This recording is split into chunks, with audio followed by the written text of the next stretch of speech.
Did you know that women that engage with men are statistically less likely to get the big O? Don't hate me. Don't hate me. It's science. We're going to talk about it. Ooh, every single one of you gets a free toy. Yes, you heard that right. Just be sure to watch until the end so that way you know how to get your free goodies, especially before the holiday season, so you can treat yourself. I know it's a little late, but watch this video just to really bring it home. And then maybe we'll talk a little bit more. I'm 9 months celibate, and I'm just say, how do y'all be bragging about this shit again? I'm suffering.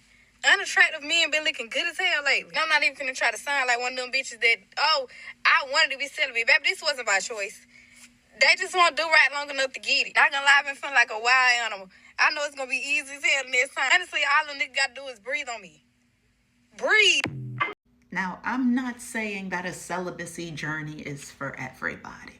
I understand that I don't want to pressure anybody into a life that they are not ready for, but my goodness, please, don't just be itching for any old booga.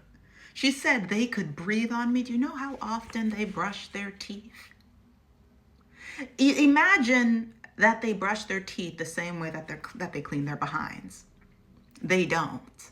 Now, statistically speaking, women that engage with men, and yes, that does include bi women, they get the least amount of orgasms out of any other demographic. Yes, it has been recorded. And not just by me, but by like social scientists. People have been looking into this for decades now. And yeah, women that engage with men owe the least. And yeah, the idea of a man and the romanticization of the times that were had before, those can last you a while. That could be like your reserve, right? But the reality of this is that statistically speaking, it ain't worth it. It ain't worth it. It's so much better to invest in you learning yourself or just not engaging at all. Unless it's worth it. Unless it's worth it. How is it worth it? They got to prove themselves over time, not even including the bedroom stuff, because we know that they don't go to the doctor anyway. So yeah, they're bringing all their gingivitis with them, if you know what I mean. Now, I want to bring in some history to this. So let's talk about the orgasm gap. What is it, how it was first documented, and all of the different iterations of this. Because the orgasm gap as it is right now is over 60 years old, and it intersects with, it started with just like unmarried American men and women, and then it made its way into different like sexualities. So gay men, queer people, all of that. And now the latest iteration is talking about how age may play a part in this. Spoiler alert, straight women in this race, we come last every time. Let's discuss the orgasm gap. First of all, what is the orgasm gap? The orgasm gap is, I'm going to go into the history in a second, but it is the gap between who consistently comes and who consistently does not. And yes, there are studies about this. It's relatively new and they are ongoing, and consistently there is a loser. There is somebody that is at the lowest end of the orgasm gap, and I want you to guess who it is. And people have been adding more intersections to this when it comes to just gender, when it comes to sexuality and gender, and most recently, they've also included age. So does the orgasm gap close as women get older? We will discuss.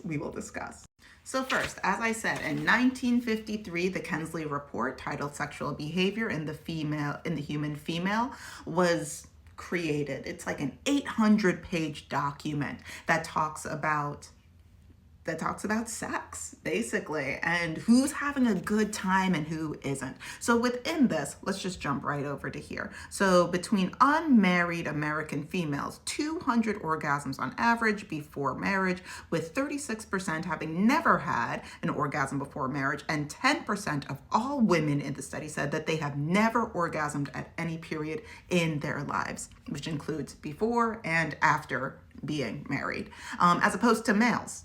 I want you to look at that 200. 1,500 orgasms on average before marriage. Right. All males in the study reported having had an orgasm before marrying. And you better believe that they consistently come after they are married. By 1990, authors were referring to Kinsley's observed gender disparity in the sexual experiences as the orgasm gap. And this, as we're going to come down here, suggested that lesbian women had more orgasms than heterosexual women. And yes, that's a suggestion that then was proven true. And while we're on this topic, let's start talking about some of these toys. All right, this is an icon. This is the Rose, for obvious reasons, right? So this comes with 10 different suction modules. So be careful and maybe don't have anything planned after you use this. I got one word for you: comatose. Now this one for $24.99 is called the Polish because it looks like nail polish. Super discreet. Also very small, but dangerously powerful. There's also 5 different suction powers on this, so I'm just saying it's a doozy. Now, this one is the BB Outlet AirPod Pro. Now, obviously, you're not going to be listening to this, but this right here, I think is the best one for beginners, people that are relatively new to the vibration world, vibration nation, if you will. Why? Because there's 3 different settings in just one. So you get to play around and figure out what kind of sensations work best for your body. So if you're a beginner, I recommend this. Oh, and it is $23.99. I really appreciate BB Outlet trying to make these as affordable as possible. Sometimes a vibrator can run you up hundreds of dollars, but not all the time, clearly. And the sun came out as I was about to describe this one. Now, I cannot remember how much it is, so I will put the price right over here. But this is called the Palm Pilot. Now, this comes with 5 different suction and tapping settings, and I have not used this one yet, but I'm excited, and it's in my favorite color. So I'm gonna let you know how that goes. BB Outlet has a number of other vibrators, so if you want to get one of yours for free, then click the link in my bio, and if you have any more questions, all the info will be there. Back to your regular scheduled content in 3, 2, 1. The people have been updating this information in the hopes, the women anyway, in the hopes that, God, it must be getting better for us. But guess what? According to the New York Times, it's not. The orgasm gap isn't going away for straight women. Let's start at the beginning of, not the highlighted section, but a little bit before that. Researchers were especially interested in the question of whether orgasm rates vary by age. Amanda Gelsman, a research scientist with Kinsey Institute and lead author on the study, said she thought the team might find evidence that the orgasm gap narrows as women develop confidence and learn what they like, and perhaps their partners develop skills to help pleasure them. However, while older gay and bisexual men and lesbian women did have higher orgasm rates, we really didn't see evidence of closing the orgasm gap overall, she said, adding that she hopes future studies will explore the age orgasm connection further.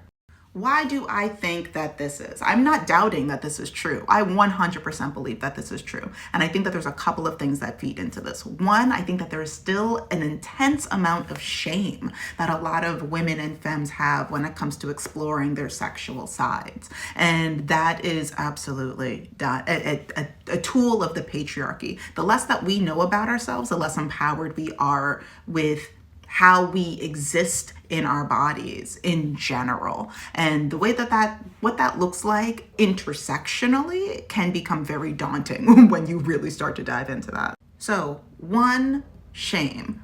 2, a lack of education in general. As I've discussed many times on this platform, there is the way that sex is taught in many countries, especially in the United States, is laughable at best and cruel and inaccurate at its worst. And so the lack of information when it comes to sex in general, never mind pleasure, that's going to hold a lot of women back from being able to figure out what it is that they like, don't like, what consent looks like, enthusiastic consent, what coercion looks like, all of those nuances that play into our day-to-day lives. Yeah, that's all education. That's all education that we are not getting. And then the last bit is right up here, and perhaps their partners develop skills to help pleasure them. Hey, listen, and everybody says, oh, if he wanted to, he would. oh, and I think I have a video about that. If it's here, I'll just tag it right up there.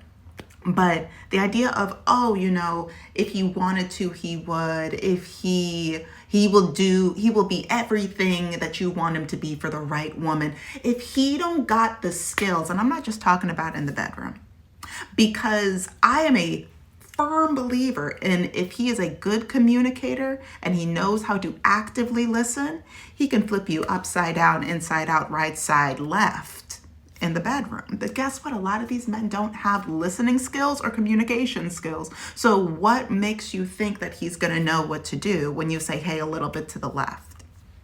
When you say, hey, that's a little bit too much. Actually, I don't want to do this. I need a break.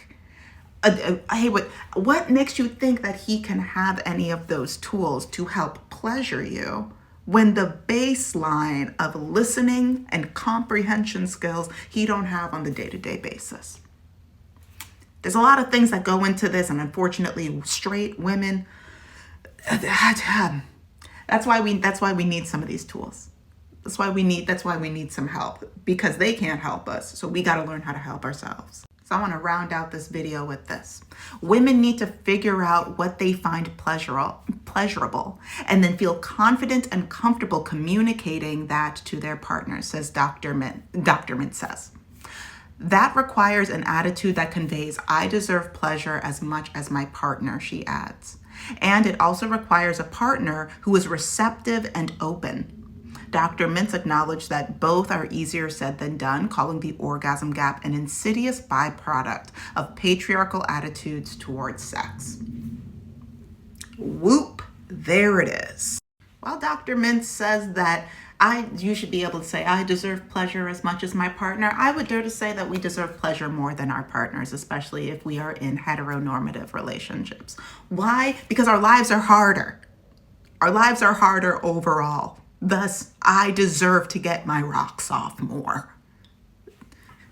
That's girl math right there. You get to walk outside at night without a care in the world. I need multiple orgasms. That's it.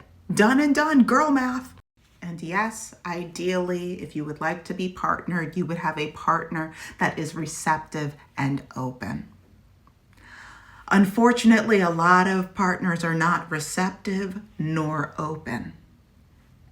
And a lot of people will settle for closed off and unreceptive partners and have a very sad, stale, and arguably cold, intimate life. So that's one way to go about it. Or instead of being next to somebody that asks you, what do you bring to the table, and can consistently give you the ick, you can just find ways to enjoy your life outside of all that. And definitely share this video with any friends that you have that could use a pick-me-up.